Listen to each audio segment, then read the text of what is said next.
दोस्तों, दज्जाल इस वक्त इस दुनिया पर मौजूद है। दज्जाल अभी आया नहीं है और किसी को पता नहीं है कि दज्जाल इस वक्त कहां है और आखिर में जमीन के किस हिस्से से निकलेगा। लेकिन पूरी इस दुनिया पर एक ऐसा सहाबी गुजरा है जिन्होंने दज्जाल को देखा भी है, इससे मुलाकात भी की है और इससे बातचीत भी की है। दोस्तों, वीडियो को जरा गौर से सुनिएगा। एक मर्तबा हमारे नबी सल्लल्लाहु अलैहि वसल्लम ने अचानक अपने सहाबा को जमा फरमाया और खतबा देने के लिए मेंबर पर तशरीफ फरमा हो गए और नबी करीम सल्लल्लाहु अलैहि वसल्लम ने फरमाया कि अमीमदारी ने मुझे बताया कि वो 30 अफराद थे और किश्ती में वो सफर कर रहे थे कि तूफान आ गया और वो भटक गए।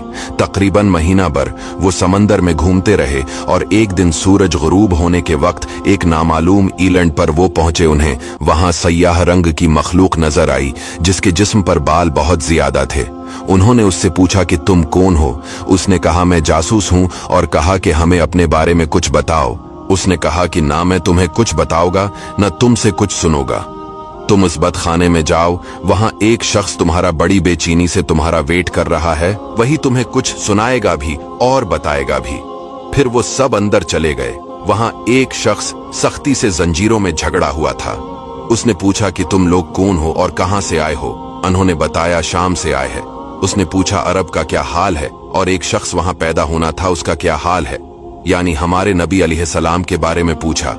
सहाबा ने बताया कि वो अच्छे हाल में है। पहले तो उनकी मुखालफत हुई, लेकिन अब वो तमाम अरब पर वो गालिब हो गए हैं। ये सुनकर उस शख्स ने 3 चीखें मारी और बोला कि मैं दज्जाल हूं और कहता है अनकरीब में आजाद हो जाऊंगा और जमीन का चप्पा चप्पा में घूमूंगा और इसका कोई हिस्सा नहीं छोड़ूंगा सिवाय मदीना के, क्योंकि मुझे में वहां जाने की ताकत ना होगी। और एक रिवायत की रोशनी में ये बात भी कही जाती है कि दज्जाल को हजरत सुलेमान अलैहिस्सलाम ने कैद किया था।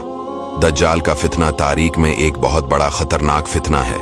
दज्जाल का जो हलिया बताया गया है वो ये है कि दज्जाल एक जवान मर्द होगा, लंबा कद होगा, एक आंख से काना होगा और एक आंख खून आलूद हो गए।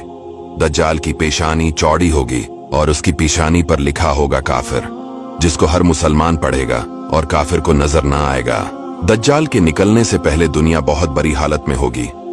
इसके निकलने से पहले 3 साल पहले इस दुनिया में खशक साली फैली होगी। दीन के मामले में लोगों में कमजोरी पैदा हो चुकी होगी। तब दज्जाल ईस्ट साइड से अस्बहान या खुरासान शहर से निकलेगा और जमीन पर 40 दिन रहेगा, जिनमें से एक दिन 1 साल के बराबर होगा, दूसरा दिन महीने भर के बराबर होगा और तीसरे दिन हफ्ता के बराबर होगा। इस मद्दत में दज्जाल अपने गड्ढे पर सवार होकर सारी दुनिया का चक्कर लगाएगा। दज्जाल के इन फितनों की वजह से अहले ईमान सख्त परेशान और तंगी के आलम में भागकर दुखान नामी पहाड़ में पनाह लिए हुए होंगे। लेकिन दज्जाल उनका पीछा करके पहाड़ का गैरा करेगा। तब अल्लाह पाक हजरत ईसा अलैहिस्सलाम को नाजिल फरमाएगा। जब हजरत ईसा अलैहिस्सलाम इस दुनिया में आ जाएंगे तो उनको देखते ही दज्जाल ऐसे मेल्ट होगा जैसे पानी में नमक मेल्ट होता है। आप अलैहिस्सलाम दज्जाल को मकाम-ए-लित पर कत्ल करेंगे और उसके फॉलोअर्स में से किसी को भी जिंदा नहीं छोड़ेगा। ये फितना बहुत शदीद होगा। नबी पाक अलैहिस्सलाम ने फरमाया कि जो सूरह कहफ की पहली 10 आयतें याद करेगा दज्जाल के फितने से महफूज रहेगा।